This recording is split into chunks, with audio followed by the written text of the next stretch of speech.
Now I have a really great pleasure to introduce Jens Christian Svenning from Aarhus University, Denmark. I am very glad that Jens has agreed to give his views, to share his views on the future and restoration and rewilding perspectives in a changing, novel, let's say we have a totally new planet coming in these novel conditions that are emerging. Jens Christian is do not need, I think, a lot of introduction. He is a biographer who is highly known for his works on rewilding, promoting rewilding, and also carrying out excellent research on these topics. And he's also a director of Center of Ecological Dynamics in Novel Biosphere in the Aarhus University. And I believe everything that he shares with us is of great importance and relevance to everything that we do now and in the future. So Jens Christian, I am grateful that you are here. Your virtual body is very well visible to us. And I can see that. Thank you for joining, and the floor is yours. Thank you so much, Eveline, for your kind introduction and for inviting me. And I want to apologize for not being there. I would really love to have been in Estonia for the meeting, but this week is start of the teaching semester, and I'm responsible for a quite big course, so it was just impossible. And I'm sorry to miss out on the fish. I would have loved to try it. Yes, so the topic for me today is trophic rewilding as a restoration approach under these emergent novel conditions that we are living under, and I'll just get started. So yeah, let me just see. Hopefully it works. Yes. So the big, basically existential question that we are all faced with nowadays is how do we maintain a livable biosphere in the future? We have the biodiversity crisis. We have escalating climate change. We have rising needs for sustainable development. So the big question is how do we maintain biodiversity and livable conditions for people on our planet into the future, faced with the strong challenges that are there.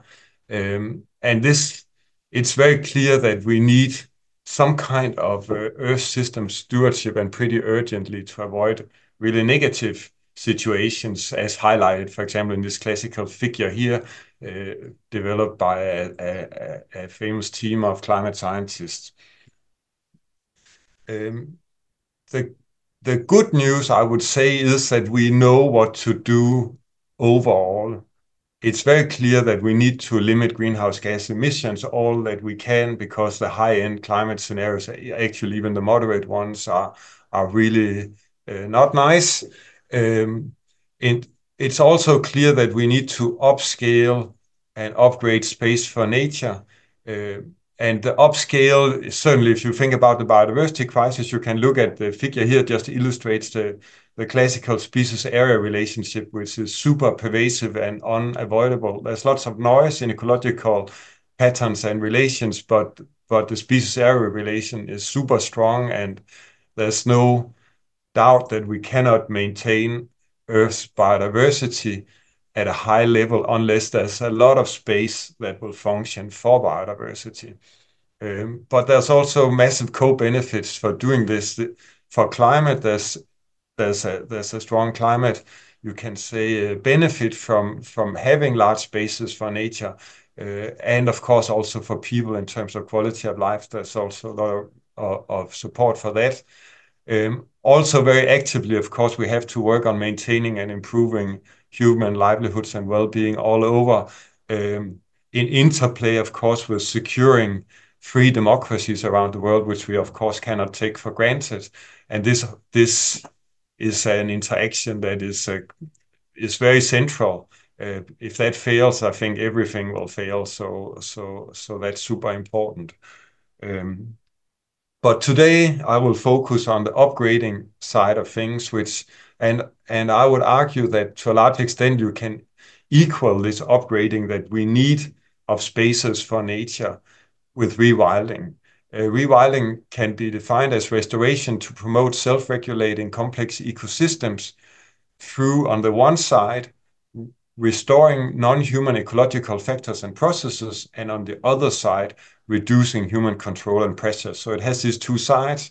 And some of the key aspects that, for example, are summarized in the paper illustrated here, that was an output of a European working group on this topic, is area and connectivity between areas is super important. Trophic complexity, which I'll come back to today, and also other biodiversity feedbacks is super important. And natural disturbance regimes such as flooding dynamics and associated abiotic variation is also very important. The advantages of taking this approach to restoration, and I want to highlight, I'm not saying that it's the only approach that one can take, but taking this, I would argue, as the main approach in an area-based from an area-based perspective, is that it's fully aligned to the demands of biodiversity. It's based on general mechanisms that I'll come back to, that should also work under these rising novel biosphere conditions that we have.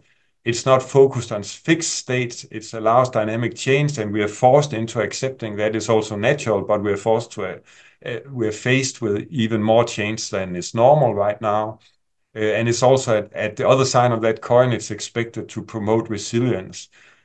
Also, very importantly, it's autonomous. It relies on non-human processes very much, and that means that it doesn't require people to do stuff continuously across large areas, which in many places, many settings, even in a densely populated place like Denmark, is very difficult to find the people to do active restoration for most places where it would be needed. It's a big practical problem. And finally, these natural processes, they provide long-term scalable effects. They don't need somebody to keep doing it. They do them themselves, and they scale up, notably via spontaneous population growth and expansion. So there are many sort of fundamental reasons why I think this is a good idea, and I'll come back to many of the details on that in the following. So trophic rewilding, which is my focus today, is a subset of rewilding. And it's the part that's focused on species introductions in a loose sense of the word, to restore top-down trophic interactions and associated trophic cascades, so there can be multi-level effects, to promote self-regulating biodiverse ecosystems. And we defined it in this paper in 2016. And it's very much focused on large-bodied species, aka megafauna, for two reasons. Due to that these species have been selectively lost from ecosystems around the planet to a very large extent, and on the other side, due to the particular importance associated with these large-bodied species. It's not to say that other organisms aren't important also, but there's particular importance associated to these species, which I'll come back to. One starting point to think about this topic is the sort of historical perspective. And this is where I will start. And I don't personally use the historical perspective to say that that's necessarily like a strict baseline that we should get back to. Mostly that's going to be impossible. But I think it's very good for understanding of our current situation, you can say, and the requirements of biodiversity. Notably, extant species diversity is ancient. It consists of species, especially if you consider the macroscopic species for sure, that have evolved and survived in the long term in megafauna-rich ecosystems. Current macroscopic species are typically hundreds of thousands of years to millions of years old, and the ecological background, the ecological adaptations are even older. And just to illustrate that, you can see on the photo here in the top a European beach and in the bottom an American beach. They separated out 10 million years ago. You can see they're super similar. So same with Asian beaches that also separated out millions of years ago.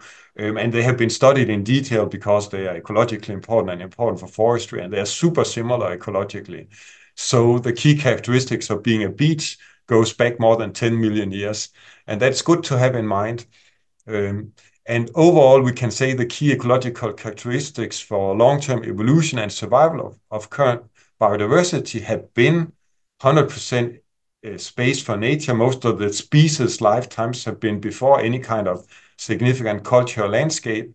So mostly they have evolved in and lived in completely wild landscapes. unmanaged ecosystems. And one thing, if you dig into how were these ecosystems, then one thing that really strikes you is that these systems had what from a modern day European perspective would be seems very abnormal, a really abundant and diverse megafauna that's very consistent. And you can verify that yourself if you go into any larger natural history museum around Europe. You will find lots of evidence for this formerly very rich megafauna. And this is a global pattern, actually. The current situation is what you see in the bottom photo here. Most places around Europe and around the world, the biggest animals we normally have around us would be some kind of deer. Many places even a pretty small deer like roe deer. Or of course in Australia maybe they're actually also deer, but it's nowadays also deer, but naturally it would be kangaroos, you can say. But that's all abnormal, that's the biggest species. If we go to natural history museums, like here, the American Natural History Museum in New York, you can see in one of the photos, you see this super rich megafauna that was there until recently, and that has consistently been in ecosystems over more than 30 million years until the very recent past, the last 50,000 years, where these species disappear worldwide at different times, different kind of, and with different kind of sort of concentrations of the extinctions and severity of the extinctions, but very linked to human biogeography, the spread of modern humans, and the subsequent demographic and cultural development. It's very clear that this is what has happened, and you can read more in this review here that we just published if you are interested. And just to sort of really highlight that, you can think about the biggest terrestrial species we have, which are the elephants. And we have actually we don't have any native elephants in Europe nowadays, obviously, but that's actually unusual. We've had elephants present continuously in Europe since they first came out of Africa, roughly 20 million years ago, soon spread out across Eurasia. We had them for sure in Europe by 18 million years ago, and since then continuously until 0.01 million years ago, just the last 10,000 years, we hardly have had elephants in Europe. So this image here is the typical situation, and mostly we've had several species at the same time, actually. So that's just to think about. And if we look to the closest period with the same climate as today, but before our species Homo sapiens reached Europe, that was still the case. You can see here to the left side, that's an image showing all the widespread large body species that were present in the last interglacial with a climate roughly the same as now. Before Homo sapiens arrived to Europe, there were Neanderthals, but very low population size, but not anything else of humans. And the other side, you see what we roughly have present today, where many of these species are not super widespread. So you can see this very strong downsizing that has happened to the European fauna. And in this work that you see here, we try to quantify this. And what you see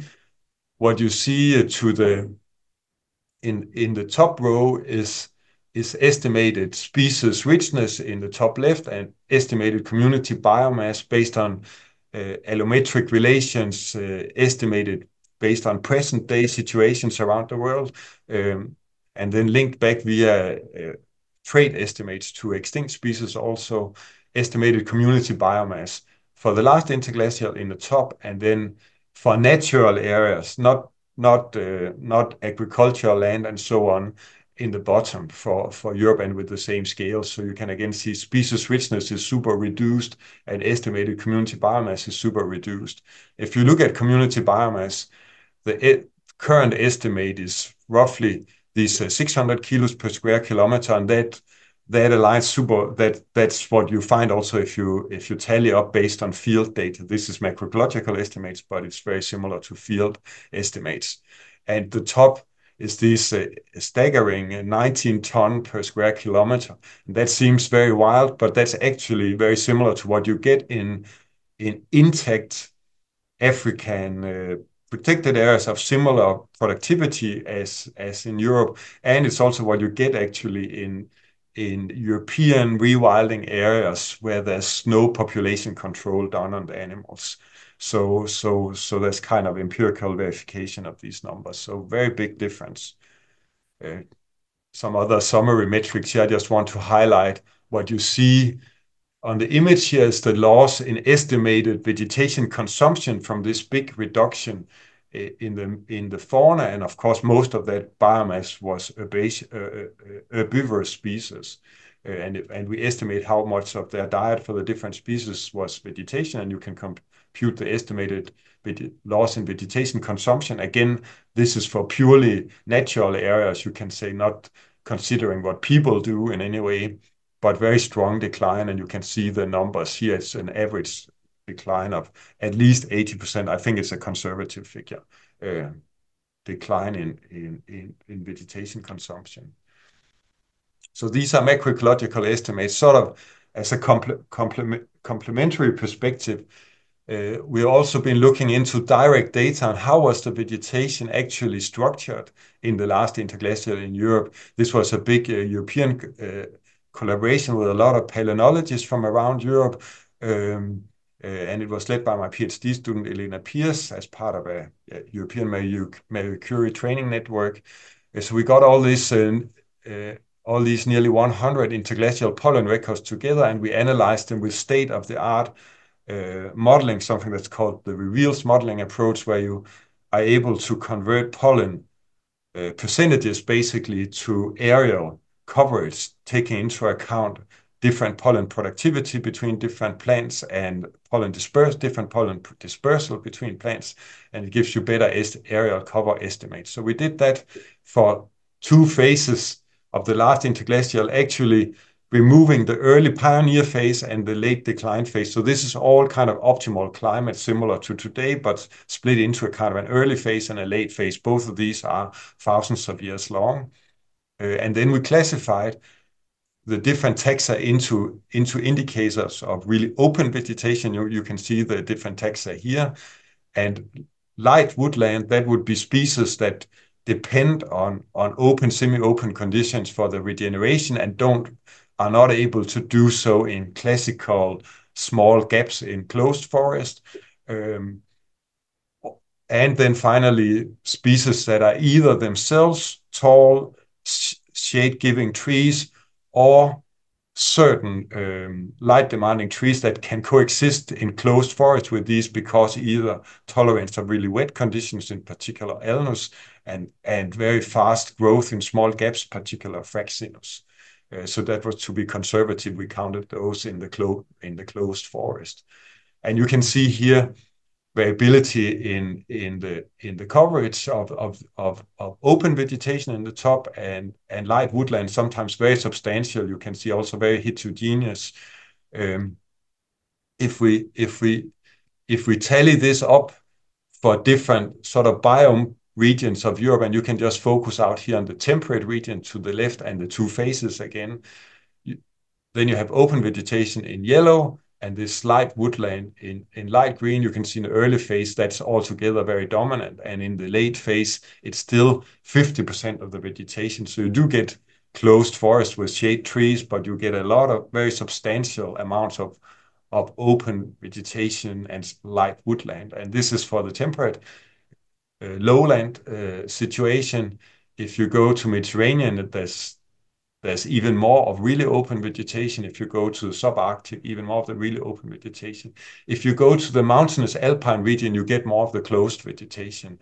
And one hypothesis for why this could be the case is that steep terrain is energetically very expensive for large animals to move in, and they tend to avoid it. You see that, for example, if you go to Yellowstone, the bison use the flatter parts, not the steep parts, and that's where you get more of the dense forest. So that could be what is the reason for this difference. And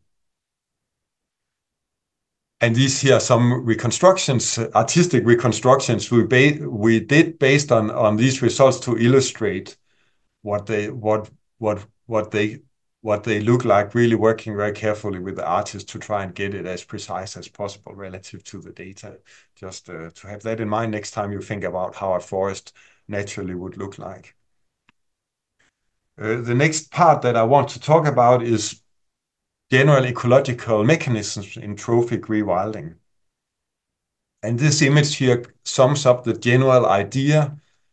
In the left, you have different gills, megafauna and mesofauna gills, very large carnivores, mesocarnivores, very large herbivores, medium-sized, still larger herbivores, and mesoherbivores. And they interact and they generate a range of processes where the impact of these processes are bigger for the bigger species, as illustrated by these arrows. And the processes are browsing, grazing, nutrient and seed dispersal, carbon pool diversification. By that I mean generation of all kinds of specialized biotic materials, the living bodies of species, dead bodies of species, and the dung, all of which various other organisms depend on.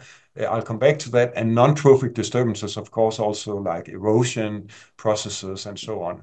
And all together, these processes, they on the one side generate heterogeneity in vegetation and abiotic conditions, and on the other side generate this enhanced dispersal. And those two things, heterogeneity and dispersal, they are linked to higher levels of biodiversity at landscape and local scales. Lots of works shows this. So this is the idea. Via these kind of general processes, the fauna promotes high levels of biodiversity at landscape and local scales. That's the idea, which I'll unfold in a bit more detail now. In terms, and start with the effects on vegetation, where we in this diagram try to summarize how just focus on D here, how different herbivore assemblages impact the vegetation in different ways. So you have in the bottom, you have a gradient going out to the right in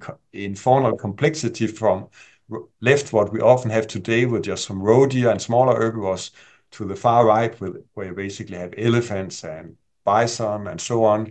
And then from low density to high density, that overall, based on lots of works from around the world in the present day and paleoecological work, generates different vegetation outcomes, of course, in interaction with climate and soil. One thing that's important to have in mind is that in natural complex landscapes, you would often get all of these situations in different parts. It's not like you would only get this up here naturally or only this. You get all of this in different parts because the terrain, for example, shapes how the herbivores use the landscape with different effects on different size classes of herbivores, but also because of feedback processes between vegetation and herbivores. So very dense vegetation is less attractive for many herbivores, so they will use the more open vegetation and use it more intensely and so on. So in natural landscapes, you very often would get all of this, would be our synthesis of the evidence. And this, of course, then constitutes a lot of environmental heterogeneity, and that's a key driver of species richness. This here is a very nice meta-analysis that was published 10 years ago, where they looked at a lot of data from across the world and looked at how heterogeneity in environment relates to species richness, and for different aspects. If there was no effect, you would be here on the zero line to the left, and this stippled line is the mean effect, and heterogeneity in vegetation is one of the strongest effects, on par with heterogeneity in terrain. So it's a very strong effect. So generating heterogeneity in vegetation is important for species richness. And if you think about that in a European restoration context or conservation context, we of course know what happens if we leave land aside and don't do anything in most of Europe, where you have a moist, temperate climate, more or less. You get succession towards closed woodland. That's all. There's been done so much work on this topic, right, on old field successions in the eastern US with somewhat similar climate, and in Europe, showing this, and it's very easily observable that this happens very predictively. And that's and where you get eventually very strong dominance by shade trees, in contrast to the pre-Homo sapiens situation that I showed you before. And in this study here, we use satellite data to look at what was going on in natural and semi-natural areas around Europe in terms of, is the vegetation becoming denser or more open, you can say. And all the green parts is only looking at natural and semi-natural areas. We see a densification from 2001 to 2015 based on this satellite data. And as far as I'm aware, there's no reason to think that that's not still continuing. Very strong densification effect, very clearly linked to absent large herbivores in the landscapes, but of course, or likely also enhanced by other things like nitrogen deposition, potentially also CO2 fertilization. And this leads to this increasing dominance of competition-adapted tall-growing plants, woody plants, but also tall-growing herbs on this succession trajectory. And that's a problem for biodiversity in Europe because lots of species depend on open and semi-open habitats.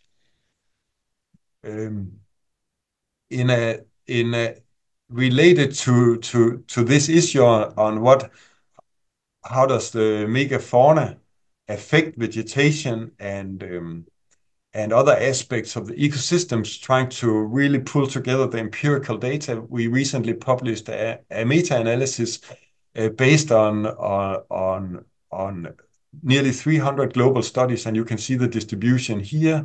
Lots of them looking at the response on the plant side. That's all the green ones up here on the image. And the systems that we looked at here all of them had wild, unfenced, large herbivores of at least 45 kilo body mass so all of them had really large herbivores, like from fallow deer size upwards. And all of them had some kind of treatment where the herbivores were excluded. Most of them were direct exclosure experiments, and a few did other things to exclude the herbivores. And this image here summarizes what we found as, you can say, the local mean responses. And some of the key things to point out here is that we found reductions in so violet is negative effects and green are positive effects. Reductions in plant cover, reductions in plant biomass, increase in bare ground, reductions in litter cover. If we look at the field data globally, they support that megafauna, wild living large herbivores, they buffer against this densification as a homogenizing process. We found an interacting effect on local plant diversity, which I'll come back to, which is very interesting and also important. All of these studies, they also looked at local spatial heterogeneity. They didn't measure just at one plot, but at multiple plots within their study site. And we also looked at heterogeneity in the response variable. And here, green means that local spatial heterogeneity was enhanced by the herbivores, and violet means that it was reduced. But key here is that the herbivores enhanced heterogeneity, local variation in plant cover, plant biomass. So while herbivores do also, if we look at it in terms of global empirical data, enhance vegetation heterogeneity. To come back to the interaction effect in terms of the local effect on sort of plot scale plant alpha diversity, what we find is that there's a negative effect of small-bodied species and a positive effect of large-bodied species. And even stronger than the body size effect, there's an effect of the correlated mouth size. And that's what you see here. So what you have to the left are communities dominated by narrow-mouthed species. Species with small, narrow mouths, that would be like smaller deer, or sheep, goats, that kind of species. And in the other side, to the right, we have communities dominated by broad-mouthed species, so bulk feeders, like African buffaloes, or feral cattle, or bison. And what we find is that the small-mouthed species, they have a negative local scale effect on plant diversity, and the bulk feeders have a positive effect. And the likely explanation is that the narrow-mouthed meso herbivores, they're very selective in their feeding. So when they are abundant, which they tend to be in the places where people bother to do exposure experiments, they will tend to really depress the favored species and therefore have a negative effect on local plant diversity, while the bulk feeders they're generalized. They take in lots of vegetation biomass and act more as a generalized disturbance agent, and that's positive for local plant diversity, apart from that all of these herbivores generate heterogeneity at broader scales. And this is just an important point I want to make, that often when we talk about wild ungulates in natural systems, what people are discussing are systems where the wild ungulates are deer. Sometimes it might also be ibex or something like that, or in Australia it might be kangaroos. So these are all mesoherbivores, but that's really an unnatural situation relative to the long-term baseline that I talked about before, and you see illustrated here, where you see current natural communities around the world, and then in gray some, not all, but just some of the species that very recently were lost from these communities to illustrate this downsizing. So they read these mesoherbivore dominated communities. They are a very likely outcome of this size bias defaunation, with loss of megacarnivores that would depress the mesoherbivores, and the large and mega herbivores that are not top-down controlled by the carnivores. So they are functionally non-equivalent situations because of these mesoherbivores are selective feeders, and they have reduced capacity to promote structural vegetation heterogeneity. So I also very briefly want to touch upon some of the other general effects that the megafauna has and is expected to have in trophic rewilding projects. And the second one is this carbon pool diversification, generation of biotic microhabitats. And just some illustrations here. A tick here, for example, ticks depend on people. This here is actually from my own leg. During fieldwork in Kruger National Park, I discovered this tick on my leg, and it turned out to be a rhinoceros tick, which is obligately dependent on rhinos, so it can land on people, but it can't really use us for anything. And below, just one of the very many dung beetles that are there, and species like this one, they really need large dung, can't use small dung.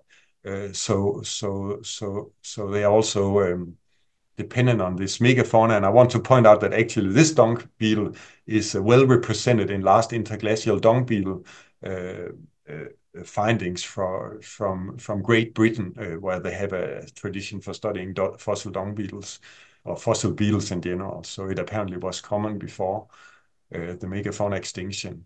And of course, there are also species that depend on carcasses. And this fly here, you may have heard about it, is a very interesting one. It's called the bone skipper fly. It was known from 1800 century collections, 1800s collections from France and Germany, and was thought to have gone extinct. It depends on old ungulate carcasses. It was thought to have been the only fly known to be extinct, but then in 2009 and 10, it was rediscovered in Spain, in some places where they thankfully are not so good at cleaning up livestock carcasses from the landscape as we are here in Denmark, for example. So it had survived in these landscapes, thankfully. So just as an illustration of the role of carcasses. The final very important role that I think tends to be a bit overlooked because it's not so obvious to observe is that large-bodied species, and in particular large herbivores, they're super important dispersal agents for especially plants. And this is a big study that we did a few years ago, where we collected all what we could of frugivore plant interaction networks and data on seed passage times through animals and movement rates of animals and body masses of animals, and in that way was able to develop predictive models of how far is a given animal like to take a given fruit if it is likely to disperse it.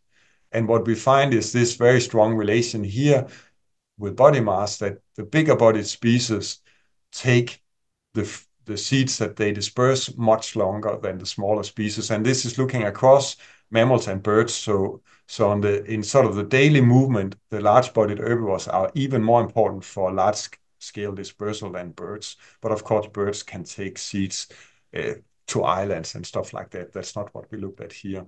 And across all body size classes, you get enhanced germination rates from passing through animals. That's also important. And that's also related to a concrete conservation challenge that's namely dispersal of plants in our current European landscapes. And there's lots of work on grassland plants and forest plants showing that very many species are super dispersal limited in our current landscapes. And this here is a big study from the Netherlands where they looked into which species are declining in the Netherlands and what are their dispersal traits. And is that real? So is there a link? And they find that among those that are declining the most are strong representation of species that depend on mammal dispersal. Just as a small sidetrack from the ecological effects of the large herbivores as part of the megafauna, I also want to point out what I consider a pretty blind spot in conservation and restoration, you can say, in Europe, namely the big grazers as wild species that have biodiversity value in themselves. Ox and horse are native European species with super deep histories in Europe going more than 500,000 years back, and they have been super common through interglacials and glaciations until quite recently, where cattle went extinct completely in the wild, but of course not as a species, and horses nearly so. Again, both are still there, but we don't have any kind of program for really like official program to restore them Europe-wide as wild species, and that's really weird. We should have it like China has for giant pandas and so on. And then, of course, the European bison, there's more of a program, but there's a lot of misunderstandings around European bison. Many still think that they are kind of obligately a forest species or something like that, or maybe only belong in Eastern Europe. And all of this is not consistent with what we know about their ecology and their history. So lots of work to do.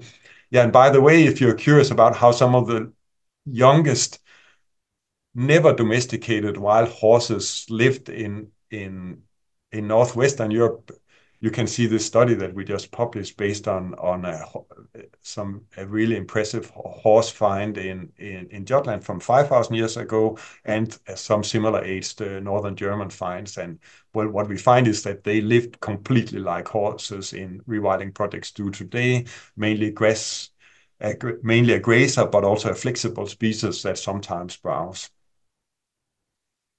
Okay, I also want to touch a bit on empirical evidence from trophic rewilding projects, because we, of course, also have more and more of that.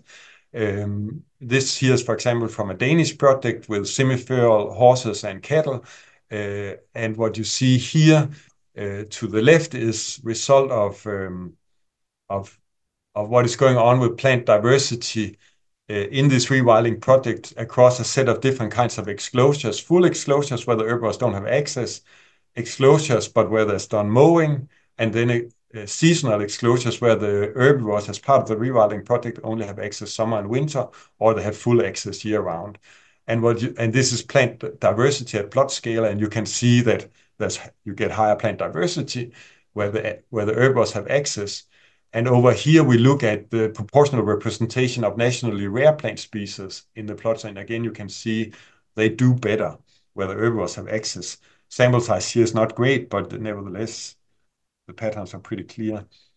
This here is from a big German project where they had this very big heathland that was becoming overgrown with Calamagrostis epigaeis and woody plants, and then introduced year-round grazing with hick cattle and conic horses in 2008. And this really broke up the Calamagrostis stance and led to development of higher species richness across habitat types. And you can see that here this local species richness is rising across, and it's very much, you can say, target species, the species you would like to do well, that are actually doing well in this system. And here's another case from 5 nutrient-poor grassland and heathland sites in northwestern Europe, where you have exclosures in all of them. And what you see is when the herbivores have access, you're down here, and when they don't have access, you're up here, and then you get higher biomass, you get dominance by woody plants, very competitive plants, including invasives like Lupinus polyphyllus. And you get accumulation of litter. Conversely, where herbivores have access, you get more open soil and you get less dominance of these species and more sort of grassland species. So this is all in line with the global meta-analysis I presented to you before. But the data weren't included in that, I should say, because these are fenced projects and the meta-analysis was unfenced landscapes only. And there's also plenty of evidence that large herbivores such as bison, that they can really be effective in counteracting woody dominance if that is studied specifically, like this work here from the Bialowieza forest that show in the meadows within the Bialowieza forest that the more the bison use a given spot, the less dominance of woody plants you get, or less encroachment of the woody plants you get. I want to towards the end of my talk here, I want to come back to trophic rewilding under emergent novel biosphere conditions. We are already in an unprecedented climate state. This dot here represents average climate globally in the surface temperature in the last decade, and then this is compared to the whole of the Holocene of this interglacial here, and it's warmer than any point in that time. So we are also already outside that range. If we look to the future, and you can see the scenarios here, timescale is down here. So to year 2100 and year 2300, different scenarios here. Currently, we are likely to land somewhere between yellow and red. And this is CO2 concentrations in the top and surface temperatures in the bottom. And if we look just down below, you can sort of look back, how far back do we have to go to find what we very much risk getting? We actually risk having to go back like 10 to 30 plus million years to find something similar. And that's pretty crazy. If you know how ecosystems were in Europe, then much of Europe was dominated by subtropical or paratropical ecosystems back then. So everything will change if this happens, actually. So we're looking into really novel conditions. There's, of course, many uncertainties. There are uncertainties in the climate models themselves. There's uncertainties in how society will respond, which, of course, will impact the climate, but also like how much will areas be taken out to have bioenergy, for example, and so on. There are many things that can influence the outcomes. And then there are uncertainties on the ecological side. How will species, how will ecosystems respond? So there are many uncertainties in the consequences. I think this here is a nice framework that has been proposed to think about how to deal with this change that we are facing. And overall, one can classify approaches as resist approaches, where you try and avoid the ecological change, accept approaches where you just let go and basically just allow happen what happens, and then direct approaches where you accept things will change, but you try and direct it towards as positive as possible situation. And arguably, a lot of classical conservation and restoration efforts also, as you can say, required by the Habitats Directive and so on, is very much in the resist part here. Not all of it, but quite a bit of it is try and avoid change, try and restore to a certain particular set baseline, while trophic rewilding is really down in the direct part where we accept change, but we try and direct it towards as positive outcomes as possible. And you can say passive rewilding, or just land abandonment without doing anything, right? That would be in the accept part. In this paper we published earlier this year, we elaborate on these thoughts, and I won't go too much into details here, but if you look at the diagram over here, you have here rising abiotic novelty going right, that could be in climate, right, and rising biotic novelty, that's, for example, from alien species invasions, which happen more and more also. If one tries the resist approach, one risks ending up, so you try and keep the biotic community in a certain setting, one potentially risks that community will be really mismatched to the future abiotic conditions, and that could lead to not so good outcomes, while the trophic rewilding idea is more that we accept that these dimensions of change are happening, but we try to do something to make the system work better for biodiversity and for ecosystem functioning despite these changes. Yeah, just as an example of that, and I'm a bit mindful of the time here, one can think about alien species invasions. This here is a forecast of what has happened. Well, here's what has happened, and the forecast. We're likely to face more and more alien species coming in, for example, in terms of plants. There's nothing really to suggest otherwise. So how do we deal with this?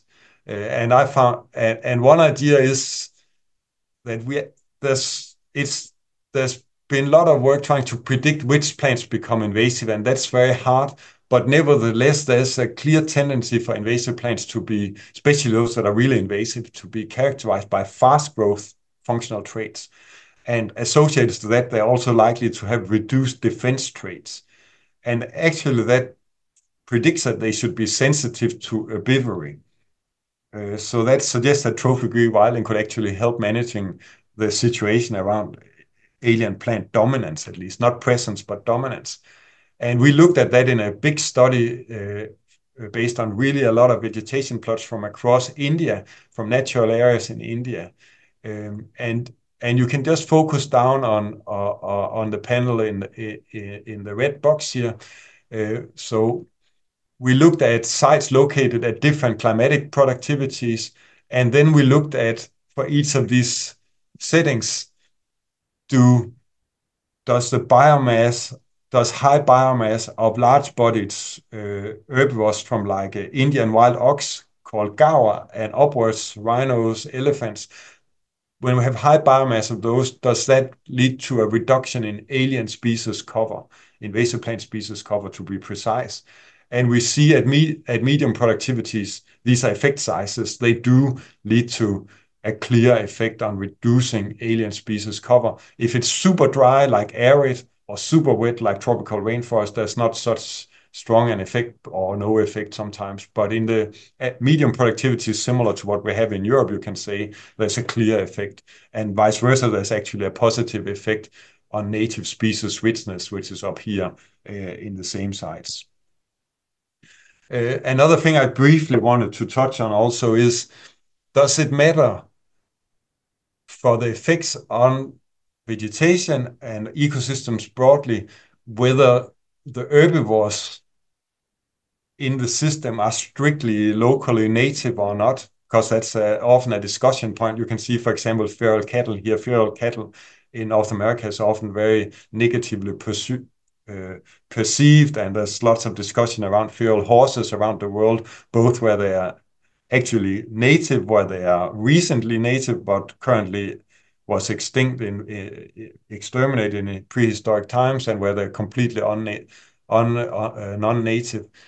So we did a big study based on the same kind of data as in the global meta-analysis before, but looking into, does the effect on local plant diversity diverge between those whether the herbivores are native or alien, and blue here illustrates cases where the herbivores are not native, and brown where they are native. And then we looked at this in many different ways, and top is native plant abundance and below is native plant diversity.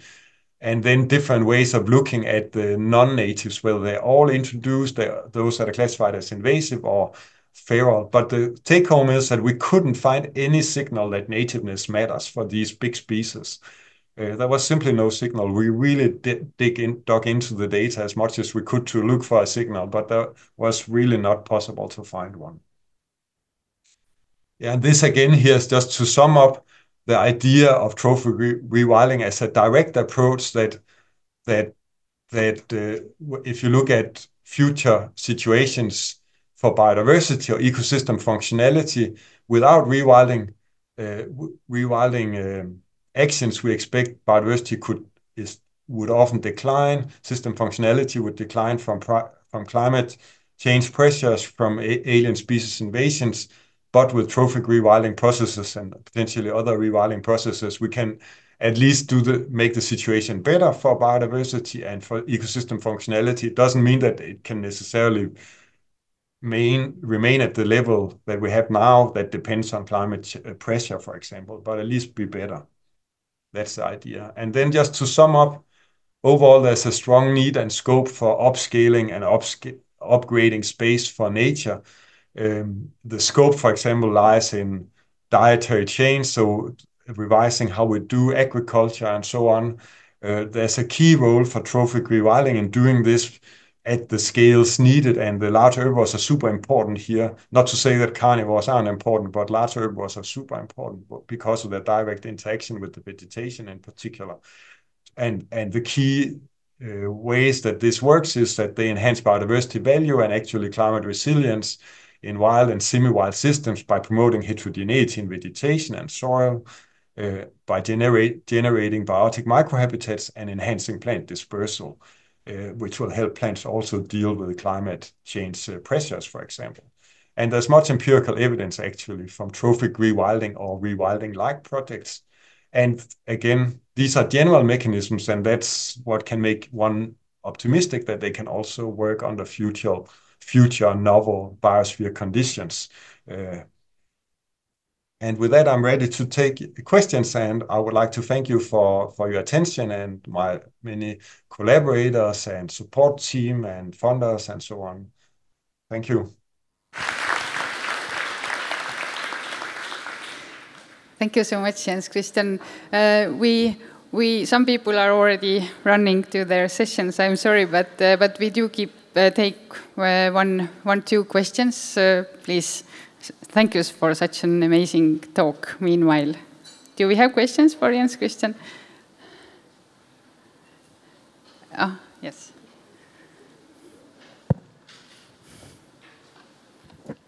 Thank you for the very interesting talk. I'm Auli from Estonia.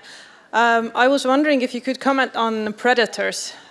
Can we rewild herbivores only, and what's going to regulate them? And if we do include predators too, then how are we going to sell this to the people? Yeah, so that's two very good. There are two questions, right? So I mean, let me focus on the first one. I think predators also have a role, but it's actually a little bit of a surprising role. So if you look at the empirical data for really intact systems where you have, or semi-intact systems where you have really large herbivores, they are not top-down controlled like bison in Yellowstone or African buffaloes, sometimes at least in Africa, and always like rhinos and elephants. And what happens when you restore the carnivores is that you don't reduce overall herbivore biomass, but the mesoherbivores get reduced and the big herbivores, they gain.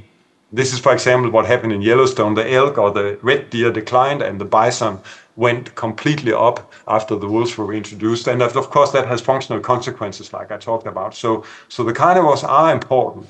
And if we don't want them there, it's worth thinking about what is the outcome of that. And I think it's still a bit of an open question how much immediate concern that is, but it's ideal that they're there for sure. And of course, that has problems of coexistence. And I think one has to, that's a societal question, right? I mean, I think in Western Europe, we can certainly learn from Eastern European countries in better handling this. But it's not to say that it's necessarily easy. But it's one of the things that we have to find solutions around. Otherwise, it will be very hard to do large-scale functional restoration. But I mean, on the other side, I mean, the movement away from land areas, and also if we revise agriculture towards more plant-based agriculture, I mean, carnivores are much less of a problem actually. If so, there are also solutions there. Thank you so much, Jens Christian. We unfortunately have to close up now. We are very grateful for your presence, for your talk, and a lot of food for thought for all the participants. And one more thing that if you have read, sorry.